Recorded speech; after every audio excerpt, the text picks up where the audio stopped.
नमस्कार, मैं आपकी दोस्त अंजलि। दोस्तों, वीडियो पसंद आए तो लाइक एंड शेयर ज़रूर करिएगा और कमेंट में जय श्री राम लिखना नहीं भूलिएगा। आज का टॉपिक है जनक जी अपने बेटी और दामाद से मिलने पहुँचे। तो चलिए मैं वीडियो को शुरू करती हूँ।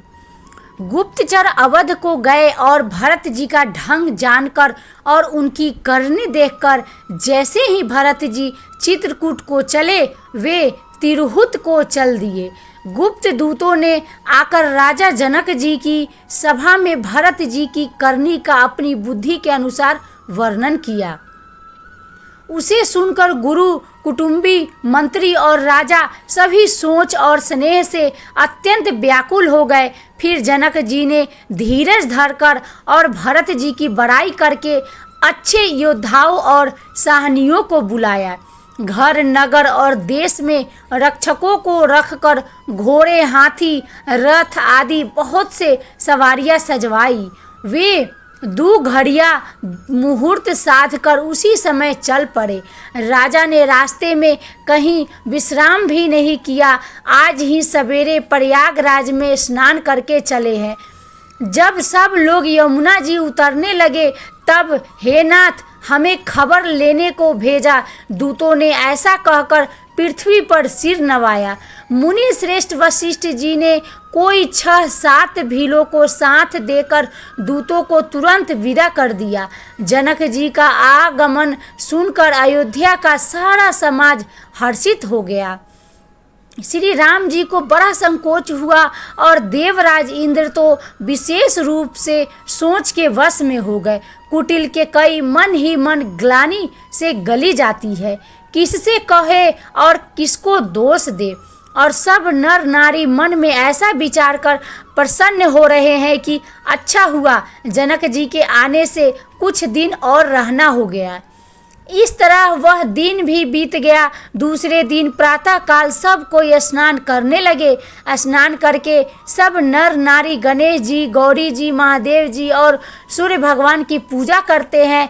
फिर लक्ष्मीपति भगवान विष्णु के चरणों की वंदना करके दोनों हाथ जोड़कर आंचल पसार कर विनती करते हैं कि श्री राम जी राजा हो, जानकी जी रानी हो तथा राजधानी अयोध्या आनंद की सीमा होकर फिर समाज सहित बसे और श्री राम जी भरत जी को युवराज बनावे। गुरु समाज और भाइयों समेत श्री राम जी का राज्य अवधपुरी में हो और श्री राम जी के राजा रहते ही हम लोग अयोध्या में मरे। अयोध्या वासियों की प्रेममय वाणी सुनकर ज्ञानी मुनि भी अपनी योग और वैराग्य की निंदा करते हैं। अवधवासी इस प्रकार नित्य कर्म करके श्री राम जी को पुलकित शरीर हो प्रणाम करते हैं। ऊंच नीच और मध्यम सभी श्रेणियों के स्त्री पुरुष अपने अपने भाव के अनुसार श्री राम जी का दर्शन प्राप्त करते हैं। श्री रामचंद्र जी सावधानी के साथ सबका सम्मान करते हैं और सभी कृपा निधान श्री रामचंद्र जी की सराहना करते हैं। श्री राम जी की लड़कपन से ही यह बान है कि वे प्रेम को पहचान कर नीति का पालन करते हैं। श्री रघुनाथ जी शील और संकोच के समुद्र है। वे सुंदर मुख के, सुंदर नेत्र वाले और सरल स्वभाव है। श्री राम जी के गुण समूहों को कहते कहते सब लोग प्रेम में भर गए और अपने भाग्य की सराहना करने लगे कि जगत में हमारे समान पुण्य की बड़ी पूंजी वाले थोड़े ही हैं जिन्हें श्री राम जी अपना करके जानते हैं। उस समय सब लोग प्रेम में मग्न हैं। इतने में ही मिथिलापति जनक जी को आते हुए सुनकर सूर्यकुल रूपी कमल के सूर्य श्री रामचंद्र जी सभा सहित आदर पूर्वक जल्दी से उठ खड़े हुए।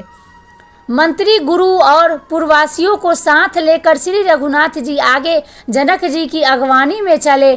जनक जी ने ज्यों ही पर्वत श्रेष्ठ कामदनाथ को देखा त्यों ही प्रणाम करके उन्होंने रथ छोड़ दिया और पैदल चलना शुरू कर दिया।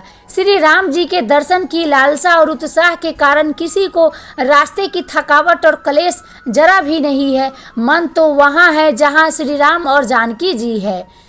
बिना मन के शरीर के सुख दुख की सूध किसको है। जनक जी इस प्रकार चले आ रहे हैं। समाज सहित उनकी बुद्धि प्रेम में मतवाली हो रही है।